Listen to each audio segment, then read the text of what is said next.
सामाजिक कार्यकर्ते विजय कोळपकरांचा शाळेच्या गैरकारभार, बेकायदेशीर भरती, शालेय पोषण आहार विरोधात चिमठाणा जनता हायस्कूल समोर आमरण उपोषण।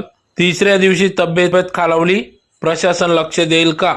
याबाबत अधिकृत असे की सिंदखेडा तालुक्यातील चिमठाणा येथील जनता हायस्कूल या ठिकाणी विविध मागण्यांसंदर्भात शाळेच्या गैरव्यवहार, बेकायदेशीर नोकर भरती, शालेय पोषण आहार या संदर्भात या ठिकाणी सामाजिक कार्यकर्ते विजय उमराज कोळपकर यांनी याबाबत आवाज उठवला असून दिनांक 18 मार्च 2025 पासून बेमुदत आमरण उपोषणाचा हत्यार उपसले असून आज सलग तिसऱ्या दिवशी त्यांची तब्येत खालावली असून चिमठाणे येथील शिक्षण प्रसारक मंडळ चिमठाणे जनता हायस्कूल येथील भ्रष्ट कारभाराच्या विरोधात विजय कोळपकर यांनी आमरण उपोषणाचा हत्यार उपसले असून गेल्या 3 दिवसापासून आमरण उपोषण करीत आहेत। त्यांची तब्येत खालावली असून याकडे प्रशासन दुर्लक्ष करीत असून या आमरण उपोषणाला संपूर्ण चिमठाणा ग्रामस्थांचे या ठिकाणी त्यांना सहकार्य लाभत आहे, त्याला पाठिंबा मिळत आहे। गेल्या अनेक वर्षापासून या संदर्भात सामाजिक कार्यकर्ते विजय कोळपकर यांनी वेळोवेळी जिल्हा प्रशासन, शिक्षणाधिकारी, शिक्षण मंत्री यासह सर्व स्तरावर शिक्षण विभागातील सर्व अधिकारी मंत्र्यांना निवेदन देऊन तक्रार देखील केल्या, परंतु आजतागायत या संदर्भात दखल घेतली गेली नसल्याने त्यांनी आमरण उपोषणाचा हत्यार उपसले व आज सलग तिसऱ्या दिवशी आमरण उपोषण त्यांचे सुरू असून तब्येत खालावली असून या गोष्टीकडे प्रशासन कितपत लक्ष देते याकडे सर्व जनतेचे, ग्रामस्थांचे लक्ष लागून आहे। तर प्रमुख मागण्यांमध्ये मागितलेली माहिती अधिकार 2005 अन्वये माहिती उपलब्ध करून द्या। सन 2012-13 नंतर बेकायदेशीर शिक्षक व शिक्षकेतर कर्मचारी झालेली भरती रद्द करा।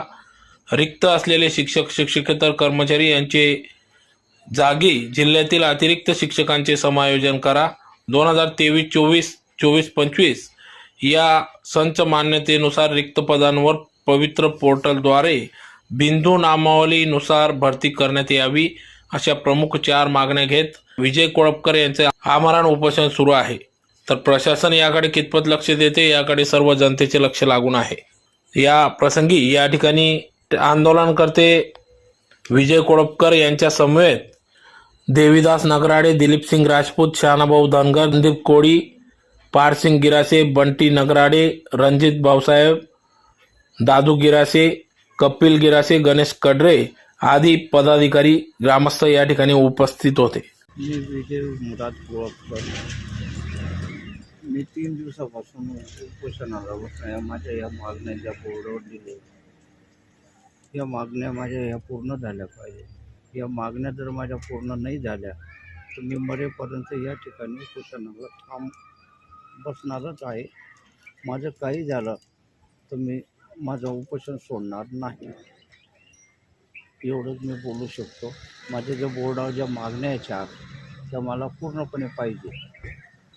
त्याच्यात प्रमुख नेमकं काय आहे? प्रमुख मागण्या म्हणजे प्रमुख मागण्या म्हणजे माहितीच्या अधिकारात मागितलेली माहिती मला मिळावी।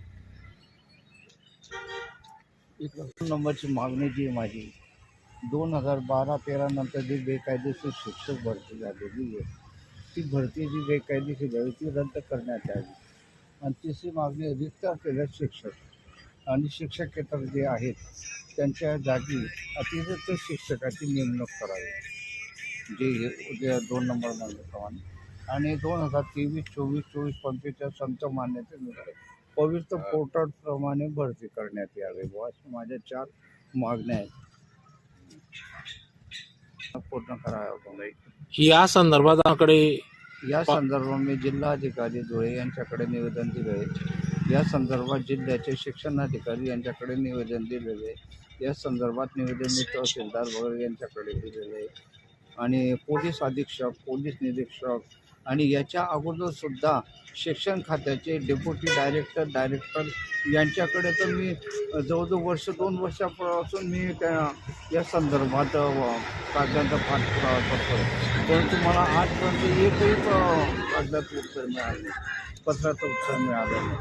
त्यातल्या त्यात मी शिक्षण मंत्र्यांनासुद्धा या संदर्भात निवेदन दिले, शिक्षण मंत्र्यांनी सुद्धा माझी दखल घेतली। आज कितवा दिवस आहे तुमचा? आज मला 3रा दिवस आहे.